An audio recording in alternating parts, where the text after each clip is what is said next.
యేసయ్య నామానికి మహిమ కలుగును గాక. మీ అందరికీ కూడా నా ప్రత్యేకమైన వందనాలు. ఉదయం లేచి ఎందుకు ప్రార్థించాలి? రోజులో ఏదో ఒక టైంలో ప్రార్థన చేసుకోవచ్చు కదా. ఉదయంనే లేచి ఎందుకు ప్రార్థించాలి అని అనుకుని ప్రశ్నించుకునే వారికి వాక్యాన్ని ఆధారం చేసుకుని జవాబును చూద్దామండి. లేమికి భయపడి నిద్ర యందు ఆసక్తి విడువము. అంటే ఉదయకాలపు సమయంలో మనం ప్రార్థన చేయడం ద్వారా మన కుటుంబంలో లేమి అనేది తొలగించబడుతుంది, సమృద్ధితో మనం నింపబడతాం. అలాగే సోమరివాని చేను నేను దాటిరాగా ముండ్ల తుప్పలు బలిసి ఉండెను, దూలగొండ్లు దాన్ని కప్పి ఉండెను. మన హృదయంలో ఉదయకాలపు సమయంలో మొట్టమొదటిగా దేవునితో మాట్లాడకపోతే, ఉదయకాలపు సమయంలో లేచి ఆయనతో మన దినచర్యను ప్రారంభించకపోతే, మన జీవితంలో సోమరితనం అనేది అలవర్చుకుని ఉంటే గనక మన హృదయం ఏమైపోతుంది అంటే మొండ్ల తుప్పలు మొలిచిపోయి బలిసిపోతాయి, పనికి రానట్టుగా అయిపోతుంది అన్నమాట. మన హృదయం పాడైపోతుంది. ఉదయకాలపు సమయంలో ప్రార్థన చేయకపోవడం ద్వారా మన హృదయం పాడైపోతుంది. అలాగే ఇంకా కొంచెం నిద్ర, కొంచెం కునుకుపాటు అని చేతులు ముడుచుకునుట వలన దరిద్రత పరిగెత్తికి వస్తుంది నీ ఇంటిలోకి. అలాగే ఆయుధదారుడు వచ్చినట్లు లేమి నీ మీదకి వస్తుంది.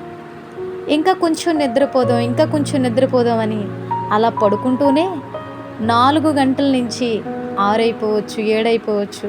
ఇలా వారి సమయాన్ని అలా గెంటుకుంటూ వెళుతుంటే ఖచ్చితంగా వారు ప్రార్థనా సమయాన్ని దేవునికి ఇవ్వలేరన్నమాట. అయితే అలా ఉంటే గనక ఎటువంటి పరిస్థితులు వస్తాయి అంటే ఆ ఇంటి మీదకి దరిద్రత వస్తుంది.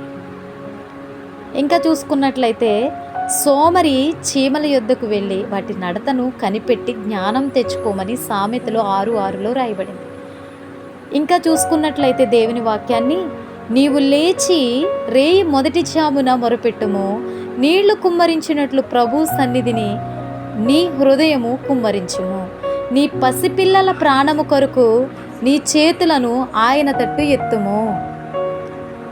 మార్నింగ్ ప్రేయర్కి మనం ఎందుకు లేవాలి అని అంటే, మన పిల్లల విషయంలో 2 చేతులు దేవుని వైపు చాపుతూ, ప్రభువా నా బిడ్డల్ని మీ చేతులకు అప్పగిస్తున్నానయ్యా, అనుదినము నీ గడప బంధము యొద్ద నేను కనిపెడుతున్నాను ప్రభువా, ఎప్పుడు కనికరిస్తావు అని ఇలా మనం ప్రార్థించగలిగితే మన పిల్లల చుట్టూ ఆయన ప్రొటెక్షన్ మన ప్రార్థన ద్వారా ఉంచగలుగుతాం.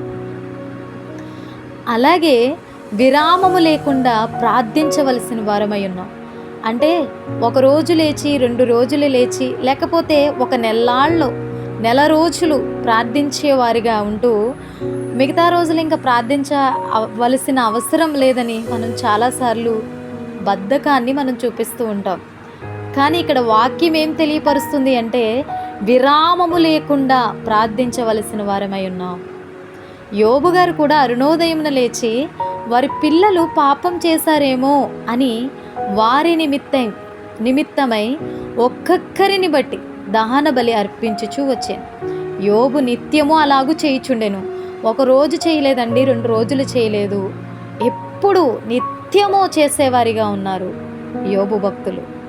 1వ అధ్యాయం 5వ వచనంలో రాయబడింది, ప్రభువైన యేసుక్రీస్తు వారు పెందలకడనే లేచి ఇంకను చాలా చీకటి ఉండగానే బయలుదేరి అరణ్య ప్రదేశంలో ప్రార్థించేవారిగా యేసయ్య అనుభవం ఉంది మనకి మాదిరిగా. మార్కు సువార్త 1వ అధ్యాయం 35వ వచనం ఈ విధంగా తెలియపరుస్తుంది. అలాగే యేసయ్య పునరుద్ధాన దినము పెందలకాడే లేచి సూర్యోదయమున యేసుక్రీస్తు వారు మృతిని గెలిచి మృత్యువును ఓడించారని ప్రకటించేవారిగా ఉన్నారు. మార్కు సువార్త 16:1లో రాయబడింది. చూశారు కదండి, ఉదయకాలపు ప్రార్థన ద్వారా ఎన్ని ఆశీర్వాదాలు. ప్రార్థించకపోతే ఎటువంటి పరిస్థితులు ఎదుర్కొంటామో కూడా రాయబడింది. ప్రార్థించకపోకుండా సోమరితనముతో నిండిపోయిన వాని హృదయాల్లోకి, వారి పొలములోకి ఏమి వచ్చాయంటే గచ్చ పొదలు, ముండ్ల తుప్పలు. హృదయం అనే భూమి ఎందుకు పనికి రాదన్నమాట. కొన్నిసార్లు లేమికి కారణం నిద్రమొత్తు. ఇంకా ఎంతమంది తల్లులు ప్రార్థించేవారిగా, విరామము లేకుండా చేతులెత్తి ప్రార్థించేవారిగా ఉన్నారు. ఉదయకాలపు ప్రార్థనను బట్టి యోబు వలె కృతజ్ఞతాస్తుతులు చెల్లించుతూ వారి పిల్లలు పాపం చేశారేమో అని ప్రాయశ్చిత్తంగా బలులు అర్పించగలిగాడు యోబు భక్తుడు. మన పిల్లలు మాట వినడం లేదు, మన పిల్లలు దేవుని దృష్టికి అవిధేయులుగా ఉంటున్నారు అని మన హృదయంలో అనుకోవడమే కాదు, కానీ 2 చేతులు దేవుని వైపు ఎత్తి మనం ప్రార్థించవలసిన వారమై ఉన్నాం. ప్రార్థిస్తున్నప్పుడు వారి హృదయంలో పేరుకుపోయిన ప్రతి గచ్చపొదలను, ముండ్ల తుప్పలను ప్రార్థన ద్వారా నరకగలుగుతామండి. యేసయ్య కూడా ఉదయాన్నే లేచి ప్రార్థించేవారిగా ఉన్నారు. ఉదయకాలపు భక్తి జీవితం ప్రతి విశ్వాసికి 100% అవసరమే. మనం అందరం కూడా ప్రార్థించే గుంపులో ఉందుముగాక. ఆమేన్. ఈ మాటలు వింటున్న మీ అందరూ కూడా ఈ వాక్యం మిమ్మల్ని బలపరిచినట్లయితే కామెంట్లో యేసయ్య నామానికి మహిమ కలుగునుగాక అని తెలియపరచండి. అందరికీ ప్రైజ్ ద లార్డ్.